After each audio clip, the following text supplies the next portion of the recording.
We are deeply saddened again, and we express our deepest sympathies and condolences to the families, friends, and relatives of our bereaved passengers. It is a brand new airplane with no technical remarks, flown by senior pilots, and there is no cause that we can attribute at this time.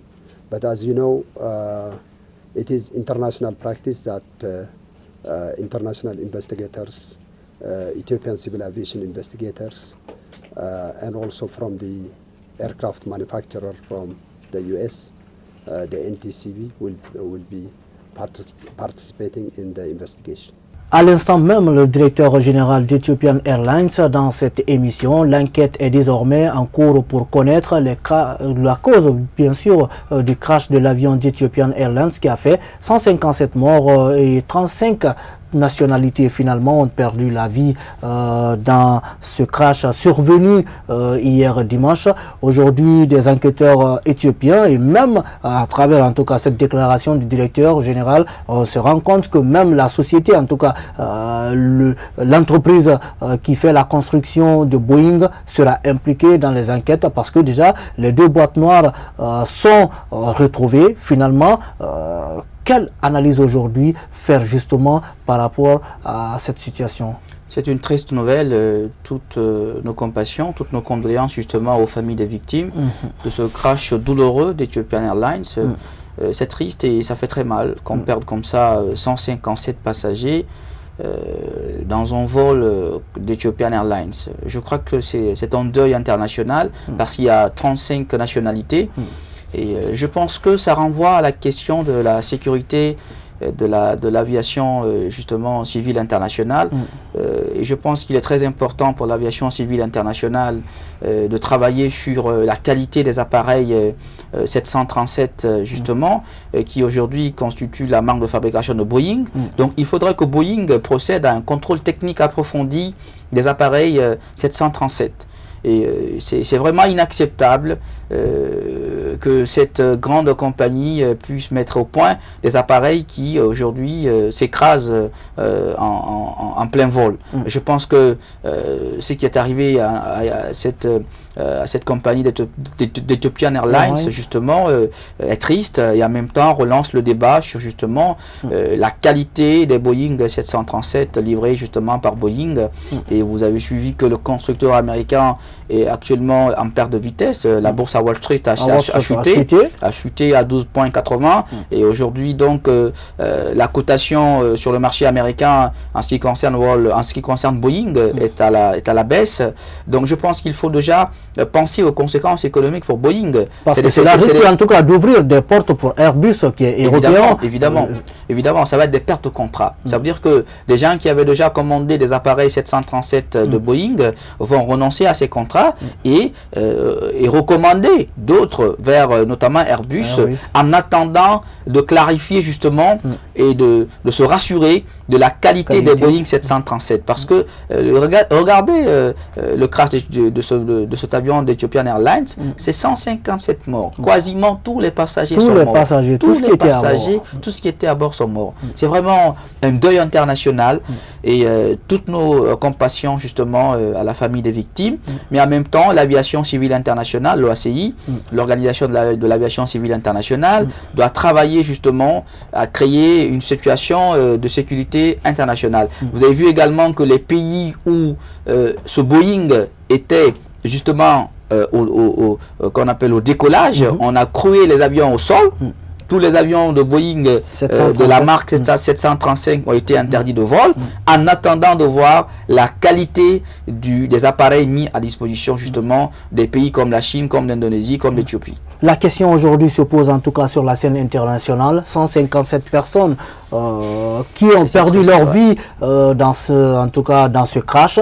Aujourd'hui, quel doit être justement le comportement ou bien peut-être la stratégie adoptée par les différentes compagnies qui quand même détiennent des avions de la marque Boeing 737? Mais en l'état actuel, il faut dire que cette situation pose le débat sur justement la qualité des appareils, mais en même temps sur la sécurité de l'aviation civile internationale. Donc je pense que Boeing va perdre en tout cas beaucoup de contrats suite à ce crash d'Ethiopian Airlines, mais en même temps, ce sera l'occasion pour Boeing de revoir son système de sécurité aérien et de voir la qualité, de revoir justement la qualité technique des appareils mis à la disposition des pays qui en font la demande. Mais j'avoue très honnêtement que déjà sur le plan économique, c'est une perte énorme pour Boeing qui va perdre beaucoup de contrats suite à ce crash d'avion de la ligne 737 d'Ethiopian Airlines. Je pense que il faut peut-être voir en cela un mécanisme institutionnel de contrôle justement technique pour les avions. Il faudrait qu'on teste justement la qualité technique des avions mis à la disposition justement des compagnies de transport aérien. Et je pense que cette situation justement doit justement mettre le débat justement sur la table entre les multinationales de l'aviation civile internationale. Voilà, aujourd'hui c'est des personnes en tout cas qui perdent leur vie, 34 nationalités. Pour vous, à quoi pouvons-nous nous attendre? 35 plutôt nationalités. Pour vous aujourd'hui, à quoi peut-on s'attendre juste après l'élucidation de cette enquête? Est-ce que vous pensez que ces personnes qui ont perdu la vie, en tout cas dans cet avion, pourront porter plainte? Non, le principe est clair. En fonction du droit d'assurance, ils seront indemnisés, les familles seront indemnisées par la compagnie intégralement. Donc Ethiopian Airlines a la responsabilité civile délictuelle. D'accord? Ces passagers-là ont payé les billets d'avion. Ils ont fait leur réservation, ils sont venus s'embarquer. Donc, s'ils ont perdu la vie dans cet avion, évidemment, il y a de la responsabilité civile parce que toutes les compagnies sont assurées. L'assurance va s'occuper justement de rembourser au cas par cas toutes les victimes. Donc, d'assurer la réparation des dommages causés à la famille des victimes ou aux familles des victimes. Est-ce que pourrait-on assister à un procès dans cette histoire? Non, il ne peut pas y avoir de procès, mais il y a le principe de l'indemnisation. On va signer un procès, pourquoi? C'est s'ils ne s'exécutent pas de leur obligation d'indemnisation. Au cas où la compagnie Ethiopian Airlines n'arrivait pas à dédommager les 157 victimes de ce crash d'avion, c'est en ce moment que les familles pourront se constituer en partie civile pour attaquer la compagnie en justice. Mais en attendant, conformément au règlement de l'aviation civile internationale, la compagnie qui est justement à la base justement de ce vol en assume la pleine responsabilité civile devant la société internationale. Voilà. Alors aujourd'hui, quand nous observons cette situation, est-ce qu'il y a une crainte aujourd'hui pour l'embarquement? Est-ce que cela peut occasionner, disons, un répit du côté des usagers pour l'emprunt des avions? Non, malheureusement, on a besoin de se déplacer de continent en continent, de ville en ville. Cela n'arrêtera pas les avions, mais cela remettra en débat justement sur... En termes de choix, justement, par rapport en tout cas aux compagnies, est-ce que vous pensez que cela redore un peu le blason du côté d'Ethiopian Airlines? Non.